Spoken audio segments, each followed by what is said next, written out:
Hasan, dosen program studi S1 Aquaculture, Fakultas Perikanan dan Kelautan, Universitas Airlangga. Saya diperbantukan pada beberapa mata kuliah wajib di Fakultas Perikanan dan Kelautan, Universitas Airlangga, terutama pada mata kuliah Ichtyologi, Ikan Hias dan Aquascape, Manajemen Aquaculture Tawar, dan Manajemen Marikultur. Mata kuliah yang berkaitan langsung dengan kepakaran saya adalah mata kuliah Ichtyologi. Mata kuliah Ichtyologi merupakan mata kuliah wajib program studi S1 Aquaculture yang wajib diambil oleh mahasiswa pada semester 2. Mata kuliah ini memiliki bobot 3 SKS dengan capaian pembelajaran seperti berikut. Mahasiswa mampu menguasai konsep ilmu perikanan dan kelautan. Mahasiswa mampu mengidentifikasi potensi ikan yang mendukung pengembangan perikanan dan kelautan. Capaian pembelajaran pada mata kuliah ini, mahasiswa mampu mengkategorikan ikan berdasarkan anatomi eksternal, anatomi internal, sistematik deskripsi sistem, fungsi, dan fisiologi organ. Jumlah pertemuan mata kuliah terdiri 16 kali pertemuan, meliputi 14 kali perkuliahan, UTS dan UAS. Metode pembelajaran mata kuliah Ichtyologi mengambil small group discussion, project based learning, dan komponennya melalui UTS 20%, UAS 20%, dan tugas 10%. Yang terakhir adalah praktikum project based learning sebesar 50%. Small group discussion merupakan tugas kelompok pada perkuliahan, sedangkan project based learning adalah praktikum yang dilakukan secara berkelompok di mana mahasiswa menganalisis spesimen awetan yang ada di dalam laboratorium. Kemudian pada akhir sesi praktikum, mahasiswa akan dinilai berdasarkan rubrik penilaian meliputi aspek keterampilan di dalam laboratorium, kemudian laporan akhir praktikum dan soft skill. Inovasi yang saya berikan dalam mata kuliah Ichtyologi adalah memberikan bukti konkret bahwa melalui mata kuliah ini kita bisa melakukan penelitian dan menghasilkan publikasi artikel ilmiah. Dalam mata kuliah yang saya ampu ini, mahasiswa diharapkan memahami problem yang ada di lapang dan merumuskan solusinya. Berikut merupakan salah satu contoh pengajaran yang dilakukan di dalam kelas. Oke, assalamualaikum warahmatullahi wabarakatuh. Selamat siang, salam sejahtera bagi kita semua. Pada kesempatan ini kita akan melaksanakan perkuliahan Ichtyologi. Di sini adalah pertemuan pertama. Jadi materinya adalah materi-materi dasar mengenai prinsip-prinsip dari Ichtyologi. Ya, baik. Di sini saya akan coba mengelaborasi bahwa Ichtyologi itu tidak hanya sekedar ilmu dasar, tapi ternyata di balik itu banyak opportunities atau peluang-peluang untuk kita melakukan riset. Oke, apa itu Ichtyologi? Ichtyologi kalau kita melihatnya dari secara kata atau secara harfiah, bahwa dia adalah ilmu yang mempelajari tentang ikan. Nah, ini. Jadi dia secara umum Ichtyologi itu berasal dari kata ichthus. Ichthus itu artinya ikan. Kemudian logia ilmu, artinya ilmu yang mempelajari tentang ikan. Ini secara umum. Kemudian, nah, Ichtyologi dalam perkuliahan, ya dalam sekolah, dalam perkuliahan itu dia umumnya menjadi ilmu dasar, basic resources, basic course. Kemudian dia juga masuk dalam praktikum. Selanjutnya adalah dia biasanya kalau di program studi yang bukan aquaculture, dia menjadi mata kuliah pilihan. Biasanya mata pilihan. Jadi dia bukan main course, tapi dia side course. Ya. Jadi memang ini hanya ilustrasi saja, jadinya ya agak sedih. Padahal potensi dari Ichtyologi itu besar sekali. Ya, jadi padahal kita itu punya ini. The greatest diversity of fish species in the world. Salah satunya itu adalah Indonesia. Ya, kalau seandainya ini kita gabung saja Indonesia dengan Malaysia, itu sudah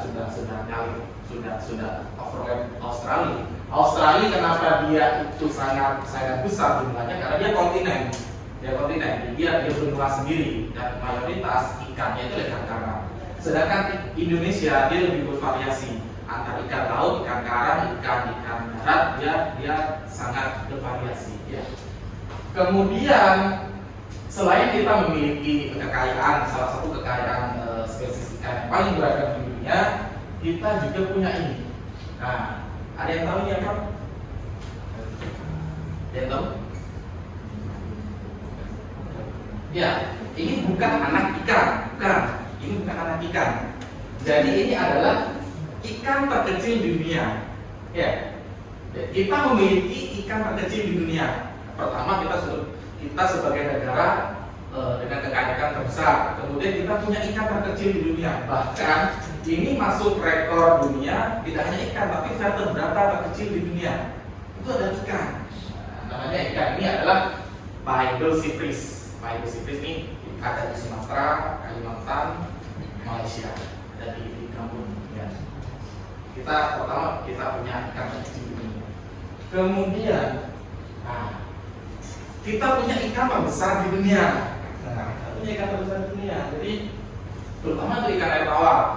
Jadi kita punya yang namanya giant freshwater stingray. Jadi ikan pari raksasa air tawar. Itu ada di Kalimantan dan Sumatera juga. Nah, baru-baru ini mungkin bulan lalu ditemukan fosil ikan ini itu di Selat Madura. Nah, ketahui artinya apa? Pada saat las glasial ketika benua itu masih menyatu, ternyata ikan ini distribusinya juga ada di Jawa Timur. Cuma ketemu fosilnya aja. Nah, tapi sekarang karena stadinya dia hanya ada di Sumatera, Borneo, dan Malaysia. Ada juga di daerah Thailand. Ya. Selanjutnya kita punya ikan termahal di dunia. Nah, kita dari mulai terbanyak, terkecil, terbesar, termahal kita punya. Ya. Ini sudah menjadi rahasia umum kalau ini salah satu ornamental trade yang paling besar atau kontroversial di ikan arowana misalnya adalah ikan yang termahal. Ini dari sisi ornamen. Nah, berikutnya dari sisi konsumsi kita punya tuna. Tuna bisa kita klaim bahwa ini adalah ikan konsumsi dengan harga yang paling fantastis juga, ya, terutama tuna sirip biru. Ya. Kita punya ikan termahal, ikan terkecil, terbesar, terbanyak, itu juga ada di Indonesia semua. Nah, artinya apa? Artinya apa? Dengan potensi yang sudah kita miliki itu artinya apa? Belajar tentang ikan itu ya tidak hanya belajar tentang jenis-jenis saja, ya.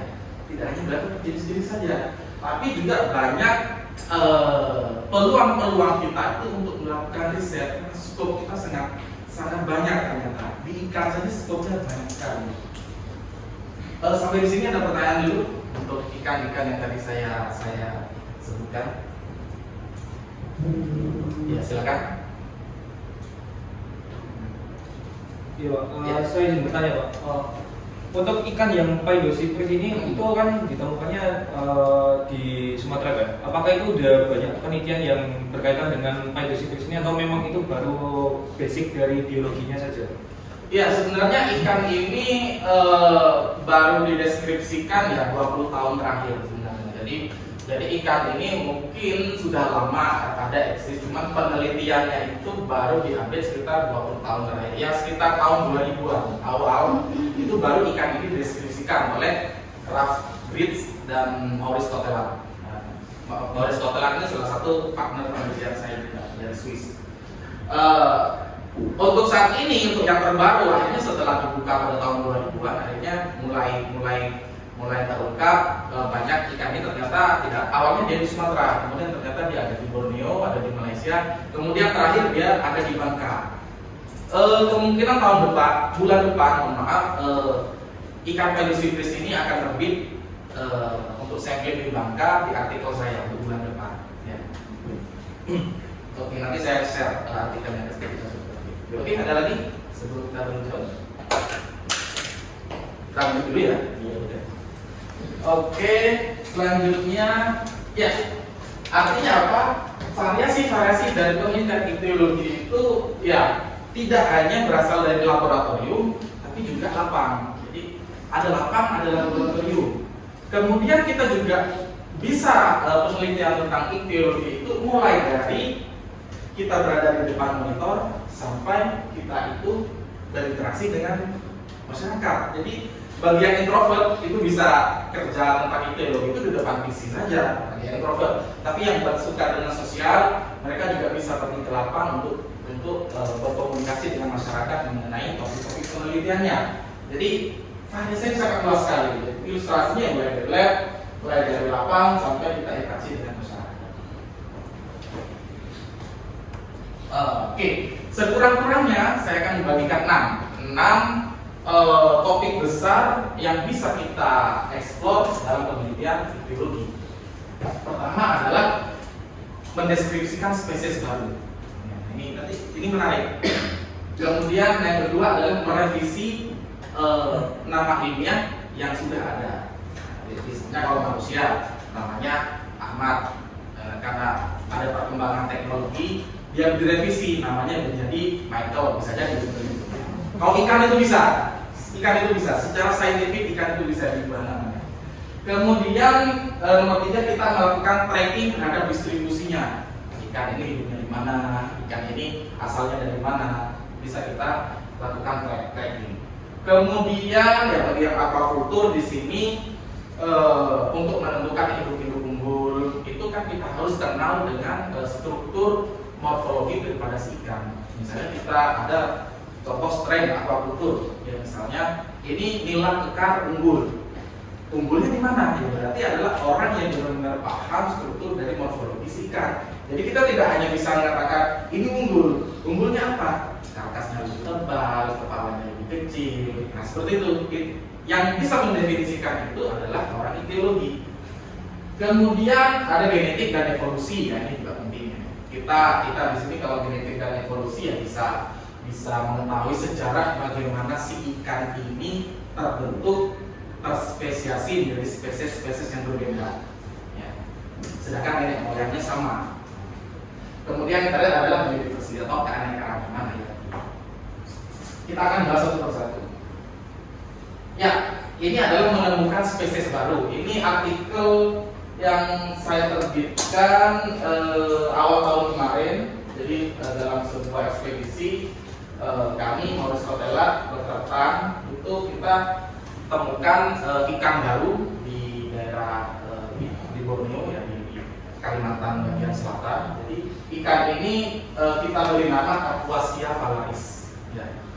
Jadi nama ini dia akan tercantum saintifiknya secara saintifik namanya adalah Kapuasia valaris. Jadi nggak akan berubah karena secara saintifik dia terdaftar sebagai ya sama seperti Oryctolagus niloticus, kemudian Cyprinus carpio sama. Jadi nama ikan ini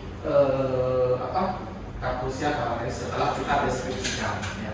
Ikannya kalau mau contoh ikannya itu ada di Dekanat, di akuarium Dekanat itu ada. Itu sampel saya taruh di sini. Ya. Ini ikan barunya, ikannya seperti botia tapi dia panjang. Kemudian merevisi nama spesies yang sudah ada. Nah, jadi kronologinya sebuah spesies itu pada saat ditemukan dia akan mendapatkan nama genus dan spesies. Idealnya seperti itu. Tetapi ketika terjadi perkembangan ilmu pengetahuan, ternyata setelah diteliti ikan ini ternyata berkerabat jauh dengan saudaranya sehingga dia harus split dari genus yang sama. Artinya sebelumnya ikan ini namanya Nemacheilus. Dia dulu dianggap satu genus dengan ikan uceng. Tahu ikan uceng ya? Dulu tahun 89 ini ikan ini dianggap ikan uceng. Tapi pada tahun 2024 Maurice Rotella itu teliti ikan ini lagi, ternyata perbedaannya signifikan. Dia bukan ikan uceng, ternyata dia genus tersendiri. Akhirnya nama genusnya dia diberi nama Kapuasia. Nah, spesiesnya tetap Kapuasia macrolystes. Yang berubah adalah genusnya karena terlalu signifikan dia untuk dikatakan Nemacheilus, terlalu signifikan dia dikatakan sebagai ikan uceng. Perbedaannya, makanya dia harus split namanya berbeda. Nah, kemudian track distribution range atau kita melakukan tracking distribusi ikan. Tujuannya untuk kita mengetahui status konservasinya berdasarkan rentang distribusinya di mana. Semakin sempit distribusi dari suatu spesies ikan, itu urgensi untuk melindunginya itu semakin penting. Nah, tapi ketika ikan itu ternyata splitnya itu dia agak luas, artinya urgensinya itu bisa diturunkan. Ya, misalnya contohnya ikan ini hanya ada di Madura, berarti penting sekali kalau karena kan ikannya hanya di Madura. Tapi ternyata pada penelitian berikutnya ikan ini juga ada di Bali, ada di Lombok, ada di Sumbawa. Oh, berarti range ikan ini agak luas, berarti urgensi untuk kita melindunginya ini bisa kita alihkan untuk ikan benar-benar yang dia distribusinya sangat terbatas seperti itu ya. Itu salah satunya yang saya teliti, namanya dia adalah Belobranchus segura.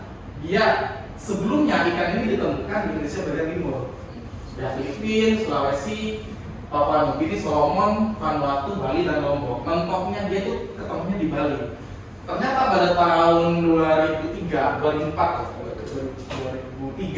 ikan ini ternyata ditemukan di Lampung dan di Padang. Nah, artinya apa? Ternyata ikan ini tidak spesifik ada di Indonesia bagian timur. Ternyata dia juga split ke Indonesia bagian barat. Artinya apa? Oh, rentang distribusinya ini agak luas. Seperti jadi ini penting untuk kita mengkaji rentang distribusinya. Jadi yang bintang itu ada distribusi ikan yang baru. Kalau yang segitiga refuse record atau ditemukannya di tempat yang lama. Jadi ternyata dia bisa geser. Tidak menutup kemungkinan kalau kita akan ekspedisi berikutnya ikan ini bisa juga ketemu di Malaysia, ketemu di China, ketemu di India, bisa jadi. Tapi so far sejauh ini dia sampai di Padang atau di Sumatera. Selanjutnya, nah ini untuk aquacultur ya. Aquacultur artinya apa? Untuk mengetahui ciri-ciri morfologi daripada strain ikan-ikan yang mengguru. Ya. Kalau kita secara visual, apa yang membedakan kedua ikan ini? Saya ingin tahu. Bisa dijelaskan apa perbedaan kedua ikan ini secara visual? Ya, silakan. Kau sebutkan saja. Garis dan siripnya. Ya, ya silakan. Dari bentuk garis dan siripnya. Oke, dari bentuk dan garisnya. Oke. Ada lagi yang di depan? Silakan. Ya, tunjuk aja. Ayo, silakan. Untuk tubuhnya. Bentuk tubuhnya. Bentuk tubuhnya kenapa? Yang sebelah kiri lebih bulat gitu. Ah. Kayak lebih bulat. Itu penting. Jadi kalau kita hanya berdasarkan visual, ya kita bisa melihat ikan yang ini lebih belly, lebih gempal, lebih gemuk, yang ini lebih kurus. Artinya secara keunggulan ya lebih unggul yang ini. Tapi kan itu kita harus ada pendekatan ilmiahnya. Jangan hanya mengatakan ikan ini lebih gemuk, ikan ini lebih kurus, kan nggak bisa.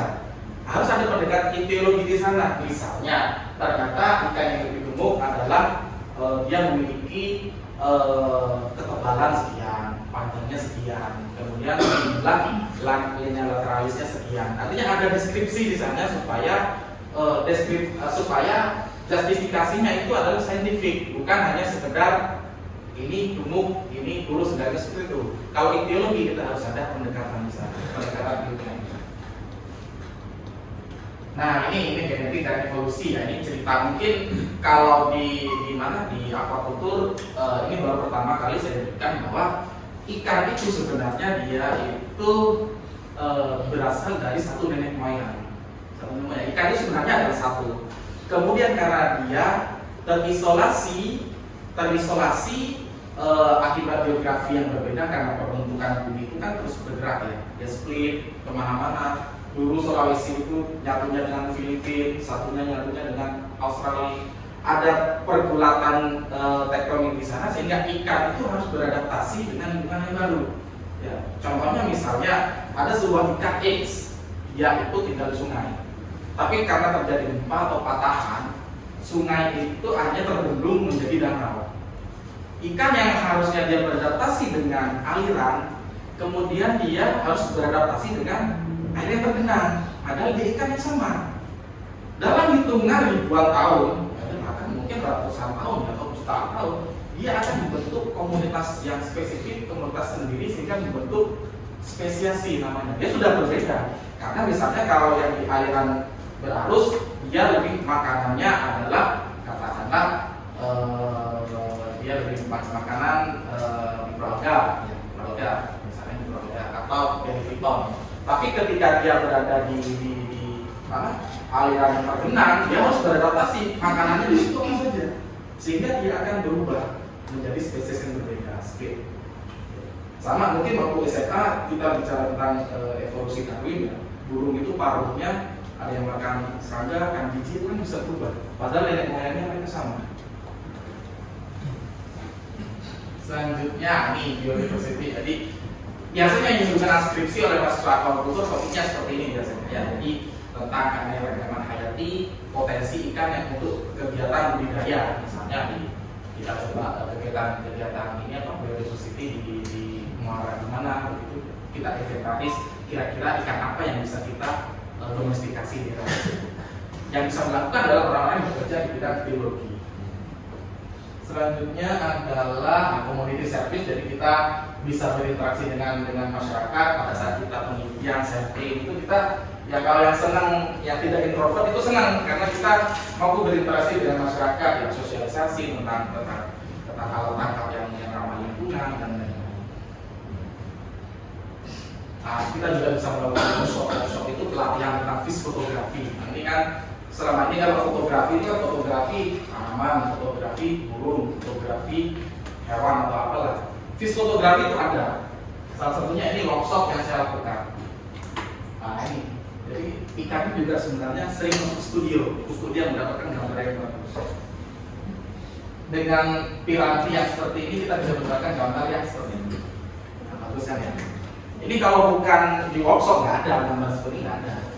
Ikan ambilkan foto nggak jadi seperti ini. Kita harus masuk studio. Nah ini lanjutan ya, ini adalah daerah-daerah di mana saya melakukan ekspedisi berdasarkan penelitian saya. Kemudian ya oke. Ada pertanyaan terakhir untuk biologi? Ya silakan.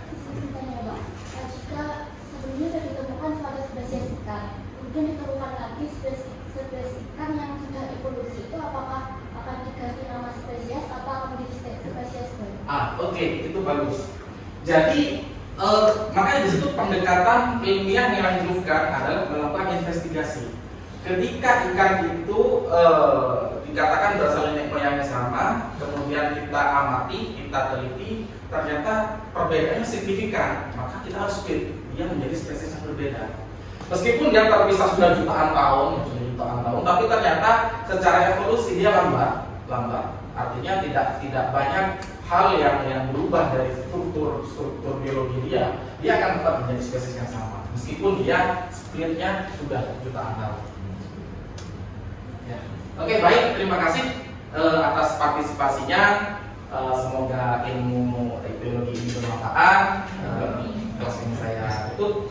Assalamualaikum warahmatullahi wabarakatuh. Selamat siang.